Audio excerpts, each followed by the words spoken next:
Security council में जाने से रोकने के लिए ऐसी चाल रची गई चाइना द्वारा जिसको भारत के ही लोगों ने समर्थन दिया। इन तस्वीरों का सच सामने आ गया है, मगर इसके पहले आप बताइए कि इस ट्रेन के बारे में आपने सोचा था कि कोविड में ये कैसे चल रही है? जिन तस्वीरों का एजेंडा बनाया गया उसको खींचने वाले असली रिपोर्टर सामने आए और उन्होंने बताया कि ये तस्वीरें तो 2018 में उनके द्वारा ही खींची गई थी। शशि थरूर कांग्रेस के नेता बताते हैं कि भारत की वजह से चाइना को यूनाइटेड नेशन सिक्योरिटी काउंसिल में सीट मिली और आज के समय चाइना ही भारत का सबसे बड़ा रोड़ा बना है जो भारत के परमानेंट मेंबरशिप में हमेशा वीटो लगा देता है। पूरे विश्व को पता है कि कोरोना फैलाया चाइना ने और वैक्सीन पहुंचाई भारत ने। इस वैक्सीन को रोकना जरूरी हो गया था चाइना के लिए। यह खबर है 20 जनवरी 2021 की। फ्रांस के अंदर खबर छपती है कि भारत ही फार्मेसी ऑफ द वर्ल्ड बनता जा रहा है। जिस दिन यह खबर छपी थी उस दिन तक देखा जाए तो भारत एक प्रकार से कोविड से उबर चुका था और उसके केस कम से कम होते ही जा रहे थे, मतलब कोविड खत्म। पहली बात भारत की ख्याति बढ़ रही थी, दूसरी बात भारत को इससे कोई फर्क नहीं पड़ा था।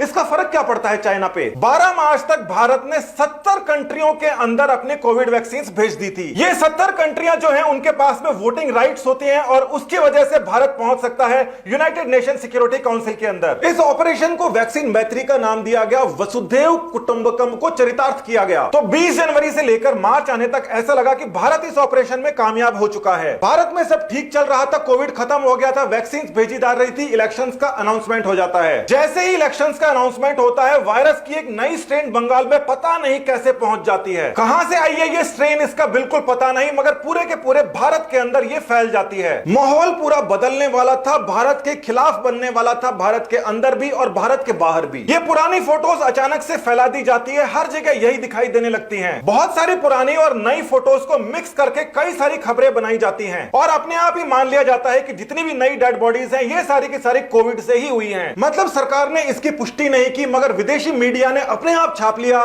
कि ये सारी की सारी बॉडीज कोविड वाली हैं। भारत के अंदर स्थिति खराब हो चुकी है। चाइना का अखबार है साउथ चाइना मॉर्निंग पोस्ट, ये जबरदस्ती कंफर्म कर देता है कि जितनी भी बॉडीज गंगा के अंदर पाई जा रही हैं वो सारी की सारी कोविड विक्टिम्स हैं। और ये जो फोटोज यहां पर यूज की जा रही हैं आपको पता है पुरानी फोटोज है, किसी के ऊपर भी मास्क नहीं है, पीपी किट नहीं है। ये तक झूठ बोल दी जाती है कि मनोज कुमार सिंह के नाम का एक ऑफिशियल है जिसने इस बात को कंफर्म किया है। इस पूरे के पूरे आर्टिकल के अंदर आप देख लीजिए जिस लेटर का जिक्र कर रहे हैं कि मनोज कुमार सिंह द्वारा लिखा गया है वो लेटर इस पूरी की पूरी पोस्ट के अंदर इन्होंने नहीं लगाया क्योंकि ऐसा कोई लेटर था ही नहीं। जबरदस्ती इनको प्रूव करना था ये सारी बॉडीज कोविड विक्टिम है, इंडिया कोविड की वॉर हार गया है, इंडिया की वैक्सीन मत लो। और साथ ही के अंदर फर्जी अकाउंटों से इस प्रकार की बातों को पिन करना शुरू कर देते हैं कि इसीलिए चाइना के अंदर कोई भी खाने का सामान इंडिया से नहीं आता। अब ऐसी कंट्री से आखिर कोई वैक्सीन क्यों लेगा जहां पर उनके खुद के लोग मर रहे हैं? मगर बात इतनी साधारण नहीं है, जो मैनिपुलेशन है उसको देखिए। यह वीडियो आपको YouTube के ऊपर मिल जाएगा, 2013 का है। उस समय वहां पर मुख्यमंत्री समाजवादी पार्टी के थे और केवल 50 रुपए देकर लाश को ठिकाने लगाने का वहां पर कार्यक्रम चल रहा था। नदी के अंदर लाश फेंकने के लिए वहां के कांस्टेबल तक जाया करते थे साथ साथ में। और ये लाशें कौन से मजहब की थी इसके बारे में कहीं पर कोई रिपोर्ट हो नहीं सकती, आपको पता है। थोड़ा सा ढूंढने पर एक और वीडियो आपको 2015 का मिल जाएगा, उस समय भी समाजवादी पार्टी ही वहां पर थी और सबका मुद्दा यह था कि गंगा के अंदर शव क्यों बहाए जा रहे हैं। और ये जो फोटोज वहां पर दिखाई गई थी, हालांकि मीडिया के अंदर फोटोज नहीं दिखाते, उस समय भी नहीं दिखाया करते थे, मगर तकरीबन ऐसे के ऐसे वीडियोस थे जो इस समय कई सारे यूजर्स एक जगह से दूसरी जगह फैला रहे हैं। थोड़ा बहुत आजू बाजू से जरूर कुछ दिखा दे, मगर वर्ल्ड मीडिया लाशों को, चिताओं को जलते हुए नहीं दिखाती।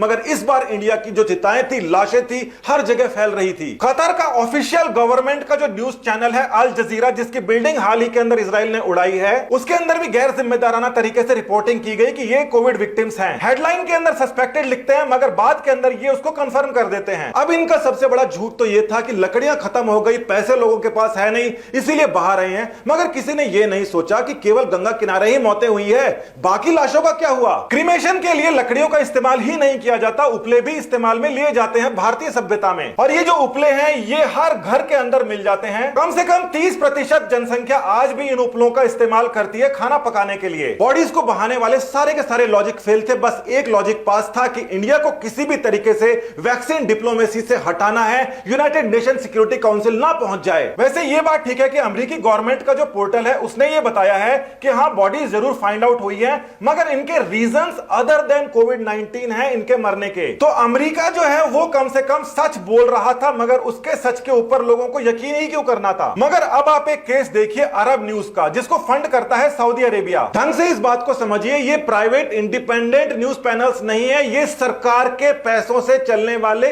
सरकारी मुखपत्र हैं। अब यहां पर ये इंडिया वेरिएंट का नाम जानबूझकर इस्तेमाल कर रहे हैं, जबकि ये चाइना वेरिएंट का करते नहीं है। ये देखिए, यहां पर सर्च किया हमने चाइना वेरिएंट और उस सर्च के अंदर कुछ नहीं निकला, दूसरी खबरें निकलने लग गई। उसके बाद में हमने वुहान वायरस को सर्च करने की कोशिश की तो भी दूसरी अलग अलग खबरें निकलने लगी, क्योंकि इन्होंने वुहान वायरस के नाम से कोई खबर नहीं छापी। यूके वेरिएंट के नाम से भी अरब न्यूज के ऊपर कोई खबर नहीं है। यहां पे अगर कोई खबर है तो केवल और केवल इंडिया वेरिएंट के नाम से खबर है। और इससे बड़ा सबूत आपको क्या चाहिए? भारत को भारत के लोगों से ही बदनाम करवा दो, इंटरनेशनल लेवल पर बदनाम करवा दो, उसकी वैक्सीन डिप्लोमेसी खत्म करवा दो, कैसे भी करके भारत को यूनाइटेड नेशन सिक्योरिटी काउंसिल जाने से रोको। चाइना ने आधिकारिक रूप से जश्न मनाया है अपने रॉकेट के उड़ने का और इंडिया के अंदर चिताओं के जलने का। और ये यहां पर जो चीनी भाषा के अंदर लिखा गया है, समझ लीजिए वहां की सेंट्रल पॉलिटिकल और लीगल अफेयर्स ने इस बात को खुद स्वीकारा है। हर किसी ऐसे वैसे नत्थु खेरे का अकाउंट नहीं है, सेंट्रल लीगल अफेयर्स कमीशन का अकाउंट है, आधिकारिक अकाउंट है। ये खबरें चल रही हैं कि इंडिया की वैक्सीन डिप्लोमेसी और फॉरेन पॉलिसी फेल हो चुकी है। 23 मार्च को बोला जा रहा था कि इंडिया के अंदर बहुत सारा मेडिकल टूरिज्म आएगा, इंडिया को बहुत फायदा होगा। वहीं पर भारत की विपक्षी पार्टियां भी ये स्वीकार रही हैं, वो ये कह रही हैं कि अगर इसी प्रकार से डेड बॉडीज को हर जगह बहाया जाएगा, दिखाया जाएगा,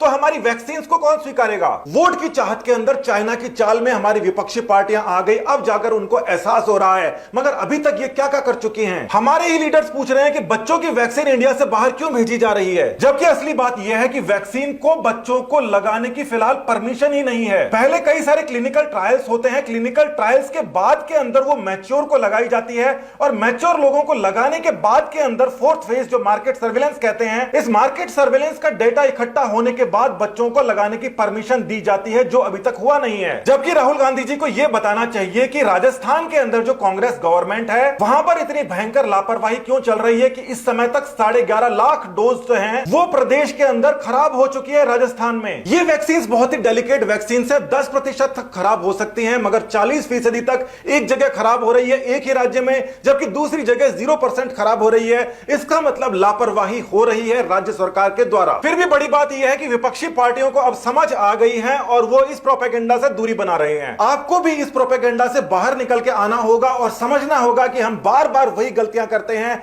विदेशी चालों के अंदर फंस जाते हैं और अपने ही देश का नुकसान करते हैं। पार्टीबाजी बाद में कर लेना, जब चुनाव आए उसके पहले देश एकजुट होकर रहना सीखे, यही हमारे लिए अच्छा है। बहुत बहुत धन्यवाद, नमस्कार।